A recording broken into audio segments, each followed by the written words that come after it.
ఒక స్టోరీ చెప్తున్నా. Story name వచ్చేసి దాహంతో ఉన్న కాకి. అయితే ఒక సమ్మర్ సీజన్లో కాకి చాలా వేడిగా ఉండేసరికి తనకి చాలా దాహం వేసిందంట. దాహం వేసేసరికి ఇక వాటర్ ఎక్కడ దొరకలేదంట. సో అక్కడ ఇక్కడ అంతటా వెతికిందంట. అప్పుడే వెళ్తుంటే ఒక కుండని చూసిందంట. ఆ కుండని చూసేసరికి అందులో వాటర్ ఏమైనా ఉన్నాయా అని చూసిందంట. అసలు వాటర్ లోపటికి ఉన్నాయంట. సో దానికి తాగనీకి రాలేదు. సో ఏం చేయాలి అని ఆలోచించింది.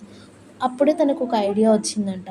అప్పుడే కొన్ని అక్కడ ఉన్న పెబుల్స్ రాళ్ళని తీసి ఆ కుండలో వేసేసి అప్పుడు ఆ వాటర్ అనేటివి పైకి వచ్చాయంట.